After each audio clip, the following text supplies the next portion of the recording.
Most people that have played online multiplayer games can probably list a whole host of possible issues that arise in pretty much every such game that they played. From poor balancing to negligent behavior towards smurfing, there are things that developers and players just don't always see eye to eye about. But one thing that everybody agrees has to stop is throwing. You can argue your way into a lot of nuance when it comes to discussing the balance of a PvP game, but when somebody's intentionally trying to lose, that is just never okay. But it becomes a bit of an issue in cases like Overwatch, where the game is trying really hard to make you feel good about yourself without ever telling you when you are doing something wrong. Nobody wants to admit to being the issue when one of their competitive matches is going south, and as such, everybody's pointing fingers at each other while accusing them of throwing. That's a lot of nuance to take in. Nuance that I don't have any interest in covering today, because when you have a guy on your team that literally turns around to shoot his ultimate off the map while telling you not to capture the objective, then the case is pretty cut and dry. But before we get into how Birdie and I decided to deal with that, let us talk about our sponsor for today, the like button. Okay, fine, this episode isn't sponsored, which means our story today takes place on Anubis. Now, I don't believe it's a hot take to say that I don't enjoy playing on 2CP maps. In fact, if you want to know how much I dislike it, look no further than me literally leaving one of my place-up matches because I was having a great day up until that point, and I refuse for this game mode to change that. You can imagine my reaction when Jeff tossed me on Anubis again during the same placement session after the great sacrifice I made previously. Point being, I don't want to actually get suspended indefinitely, so I couldn't simply leave this match as well. For Birdie, who had taken an extended break away from the game, navigating the staircases of Anubis also ended up being a bit of a challenge. Fresh Dax. Alright, I'm gonna be back here. Or wait, that's not a way back there. I'm gonna be back here. Okay. Cliff, I forgot how to get up.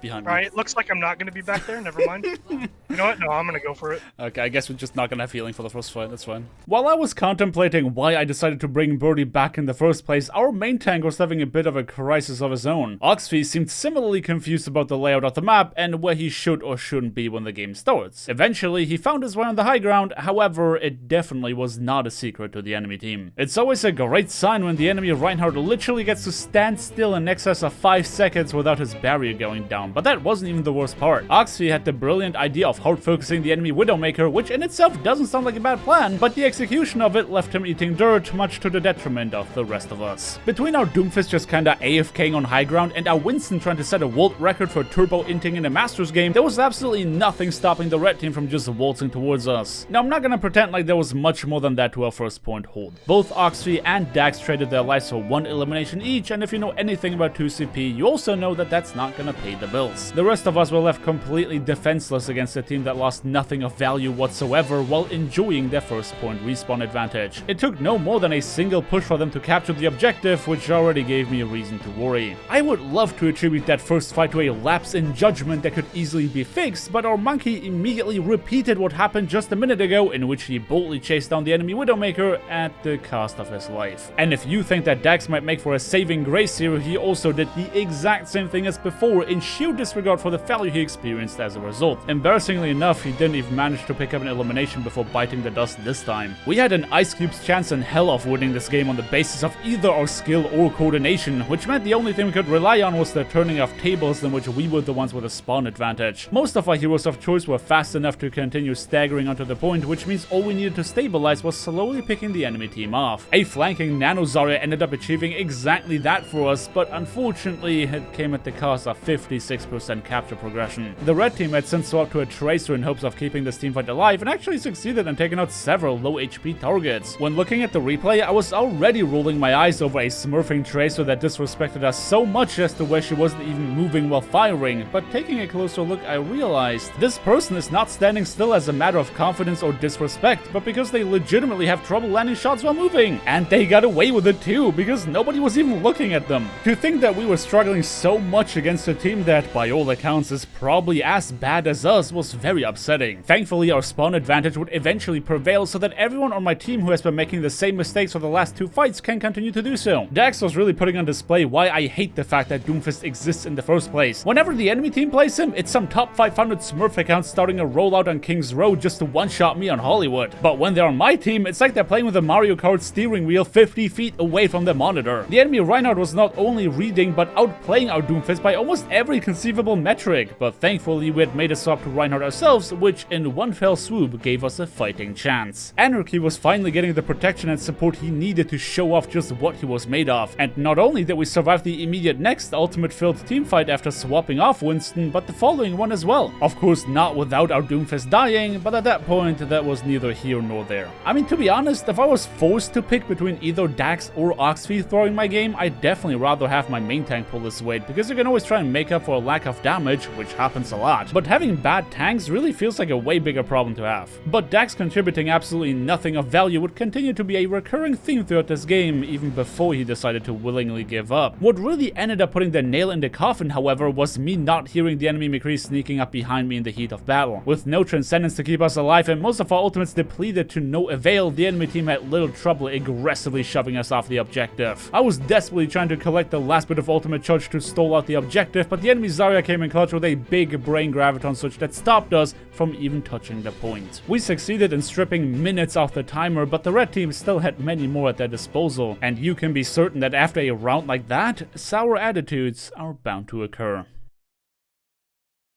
Going into the second round on Anubis, I had a very hard time telling if we were losing due to the enemy team's proficiency and team play or simply due to our own incompetence. I wouldn't blame you for thinking that Dax was already throwing the game during our defense, considering the fact that he found a way to die during every single engagement, multiple times even. But believe it or not, this was before he decided to actually put in the effort to legitimately throw. Seeing Oxfree back on Winston was also not giving me a lot of confidence, considering his prior performance on that hero and our noticeable improvement in survivability once he swapped to Reinhardt, but alas, the second round began with a dive comp. By now you guys might have also realized that Xem's heavily favors a playstyle that allowed him to stand still, explaining his swap to Widowmaker, and Dax wouldn't be Dax if he didn't find a way to be the first one out of the fight yet again. Naturally, that was not our only problem. While I was trying to make use of our speed boost to get into position, our tanks were inexplicably very fond of the S button, which is never a good sign for that role. Our initial approach to this fight was not only very slow, but also very uncoordinated and actually downright awkward. If I didn't know any better, I'd assume that this was our first time playing Overwatch, definitely far away from the Masters lobby that this was supposed to be. Though as much as I saw nothing but certain defeat, Oxfree was not bothered by any of that, and used the fact that the enemy team wasn't taking us seriously to create an opening. Or to be more exact, elaborate on an opening created by our Tracer who was taking up the red team's attention, while all of us were busy being useless in the choke point. I actually found it really hard to comprehend how we went from 0 to 100 in a matter of seconds. It was the light at the end of the tunnel that I needed to shed my pessimistic attitude, because let me tell you, if somebody was not part of that first point cap, it was me, and I was determined to make up for that. Let us not forget that this is 2CP. It doesn't matter how much we got stomped the first time around. Now that we succeeded in capturing the first objective, we were actually in contention for an even better time bank. Leading the charge and armed with my nano boost, Oxfree boldly dove into the enemy backline, attracting the attention of almost every member on their team while flailing about. He was doing a fantastic job of securing us the space we needed to move onto the point while baiting out a multitude of major cooldowns, is what I would say if his lack of presence in the tank role didn't mean that the enemy Reinhardt just got to shatter our backline absolutely for free. But since the universe doesn't revolve around me nor Dax, Anarchy and Zeke decided to pull out all the stops in order to secure this fight after all. It is worth pointing out that for a 3600 lobby, Anarchy was having a really solid showing on Tracer, definitely outshining his mirror pick by a long shot and keeping our hopes of an even better time bank alive. Things really went downhill for us though when Zeke was caught out of position by a charge. As much as that Reinhardt could be eliminated, we no longer had enough players on the point to extend the enemy team's respawn timer, and as such, we found ourselves rudely ejected off the point. Xems was making an effort of putting us on the stagger train, but since doing so forced him to actually move his character, I didn't have too much to worry about. Zeke successfully secured my retreat, allowing us to regroup. Remember when I said that we were in contention for an even better time bank than the red team? Yeah, not only was that no longer the case, but every teamfight that followed our initial attempt was just horrendous. For some reason, Oxfree was under the impression that as a Winston player, it was his responsibility to chase down the enemy Tracer. That resulted in us not only severely lacking in the main tank department as far as the teamfight was concerned, but it also ensured that the enemy Tracer could use Pulse Bomb as if it is a cooldown more than an ultimate. He eventually swapped back to Reinhardt, which definitely helped simply due to the fact that he could no longer leap across the map in an effort of turbo-inting his brains out, but since it took him 3 more teamfights to make that swap, the enemy team still had plenty of ultimates to spare from his previous escapades. It also wasn't helping that no matter how many ultimates we tried to toss at the problem, the enemy team was simply reading us like a book. By that point in the game, Dax had successfully died during every single engagement, got outplayed by Xem's countless times to test the mechanics of a gold player, ensured that the enemy Zarya never dropped below 100% charge due to his inability to stop shooting bubbles, and to top it all off, he didn't say a word in voice chat to coordinate his ultimate with our Zarya. Listen, this episode is not meant to beat the bush about how poorly Dax was playing, but it really paints a picture of the kind of person that consciously makes a decision to throw a game. Because even before he decided to willingly do so, it wasn't like he was much of a help at all. By the time our last teamfight rolled around, I had fallen into a state of acceptance, accepting that we're just not meant to win this game. However, if we're gonna go down anyway, we might as well go down with a bang.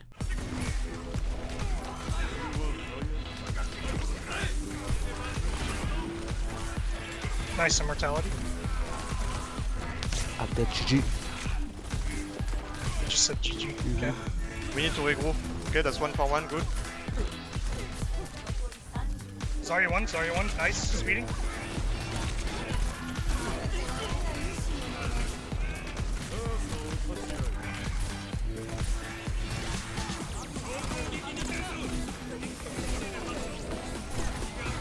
Please don't. What the heck? Oh my god, we finished with time. Holy crap, dude.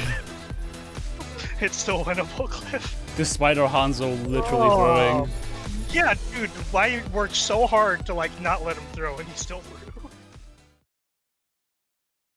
Unbelievably, miraculously, somehow we succeeded in taking the second point without triggering overtime. You probably heard it during the last clip, but Dax, the same player that probably had a double-digit feed count by now, was trying to tell us not to capture the objective after we had finally broken through the red team's defenses. Now, I will come out and admit that I was fully prepared to take the L in this match multiple times. Just the fact that we had to play Anubis was reason enough to be annoyed, but the repeated feeding of my teammates as well as the necessity for me to sub to a hero I didn't enjoy playing turned me into a pessimist. However, I'm also the type of childish person that will continue to talk over somebody else for the sole purpose of not allowing a douchebag to have the final word in an argument. After fighting tooth and nail to stay in this match, I refused to let this guy feel validated in his nonsense. I honestly could not care less about the result of this game in general, but if it means showing him that we can win even while he's actively trying to throw, then so be it. Of course, idiots like that don't care about what anyone else thinks, but Jeff knows it's gonna help me feel better about myself to prove him wrong anyway. And Xem's not taking us seriously was the exact kind of advantage we needed. Overconfidence was that downfall the first time, and with them as an early pick, we had the chance to make use of it once again. Enjoying the support of Birdie's speed boost as well as my immortality field, Oxfree could engage the main tank brawl without immediately getting blown up. Our Hanzo may still be sitting in the spawn room, but thanks to Xem's feeding, so did theirs. While our team had displayed a certain level of aggression all throughout this game, we only rarely backed it up with enough competence to make it worthwhile. But something about Dax having openly given up made us put 120% more effort just so we can stand tall at the end of this game while ridiculing his attitude. Though with that said, as much as our will remained unbroken, our spines did not. No amount of motivation could overpower the fact that the red team was simply better than we were. But the fact that we captured the first point is all we needed to still be able to come out victorious, leading us to a final round.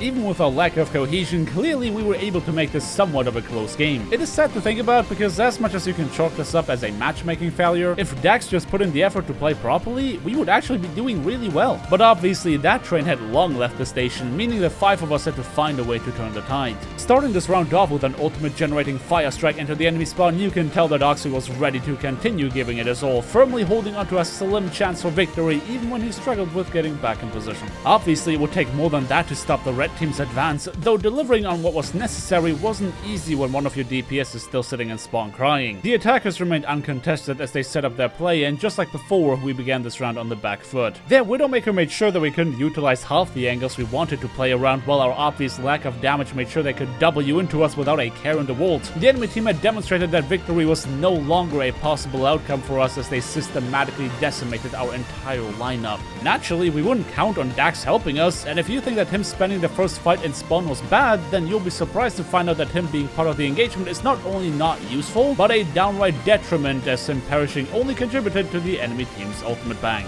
Baptiste isn't exactly what I would consider a strong pick of mine, but being able to sit on high ground while AoE spamming my teammates and healing was proving to be very valuable regardless. Eventually my Reinhardt found an opening to take out the enemy Ana, and as much as I assumed that would cause the enemies to retreat, instead they doubled down with a Graviton Surge to try and end things once and for all. But despite the course this game was taken, Anarchy still had the strength to come in clutch with a massive deadeye that allowed us to continue fighting. We chased down every stagger elimination we could get our hands on in an attempt of bleeding more time off the clock. Our voice chat remained active, and most of us were determined to take this all the way. And well, as much as I wish I could tell you that our determination resulted in a happy end, things just don't always work out that way. Only because you're doing the right thing doesn't mean good things will happen to you, and at the end of the day, the weight of Dax ended up dragging our already heavy team to the bottom. Sadly, we didn't succeed in squeezing out the wind at the end, but I hope that you guys enjoyed today's episode anyway. As always, my friends, don't forget to drop me a like on your way out if you enjoyed this video, subscribe if you want to see more, and don't forget to ring that bell icon to not miss out on my next upload. I hope you guys have a fantastic day, and until next time,